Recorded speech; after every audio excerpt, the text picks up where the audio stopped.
2023 সালে ব্লকবাস্টার সুড়ঙ্গ মুভির বাণিজ্যিক সাফল্যের পর আফরান নিশু সেই পাগল করা অভিনয় আর অদ্ভুত এক গল্পের টুইস্ট নিয়ে অবশেষে আসতে চলেছে এর সিকুয়েল সুড়ঙ্গ 2। আজকের ভিডিওতে আমরা কথা বলবো এই মুভিটির বাজেট, সম্ভাব্য গল্প, মুক্তির তারিখ এবং সবচেয়ে বড় গুঞ্জন শাকিব খানের ক্যামিও নিয়ে। তো চলুন শুরু করা যাক। শুরুতে আসি বাজেটের কথায়। শোনা যাচ্ছে সুড়ঙ্গ 2 হতে যাচ্ছে বাংলাদেশের অন্যতম একটি ব্যয়বহুল মুভি।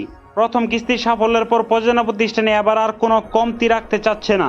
আধুনিক বিএফএক্স এবং আন্তর্জাতিক মানের সিনেমাটোগ্রাফির জন্য এর বাজেট প্রায় 5 থেকে 6 কোটি টাকা ছাড়িয়ে যেতে পারে বলে ধারণা করা হচ্ছে।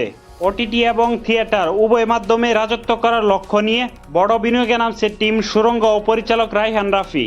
প্রথম কিস্তিতে আমরা দেখেছিলাম মাসুদ ওরফে আরেফান নিশুর করুণ পরিণতি, তবে সুড়ঙ্গ 2-তে গল্পটি আরো রহস্যময় এবং ডার্ক হতে যাচ্ছে। শোনা যাচ্ছে এটি একটি প্রিকুয়েল বা সিকুয়েল দুটোর সংমিশ্রণ হতে পারে। মাসুদের অতীত বা জেল থেকে পালানোর পর তার পরবর্তী মিশন, সব মিলিয়ে টানটান উত্তেজনা থাকবে গল্পে। পরিচালক রায়হান রাফি এবার দর্শকদের এমন কিছু সারপ্রাইজ দিতে চলেছেন যা কেউ কল্পনাও করতে পারেনি।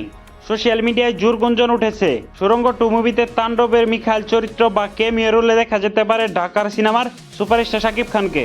যদিও পরিচালক বা প্রযোজনা প্রতিষ্ঠান থেকে এখনো কোনো আনুষ্ঠানিক ঘোষণা আসেনি, তবে নিশু এবং শাকিব খানকে একই ফ্রেমে দেখাটা হবে বাংলা সিনেমার ইতিহাসের অন্যতম বড় একটি ঘটনা।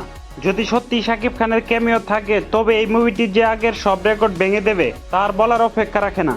শুটিং এর প্রস্তুতি এবং পোস্ট প্রোডাকশনের কাজ শেষের দিকে। সুড়ঙ্গ টিম ইতিমধ্যে অ্যানাউন্সমেন্ট টিজারে মুক্তির তারিখ ঘোষণা করেছে। দেখা হইব 2026 ডিসেম্বর। তো আপনারা শাকিব খান এবং আফরান নিশুকে একসাথে দেখার জন্য কতটা আগ্রহী? কমেন্ট বক্সে জানান আপনার মতামত।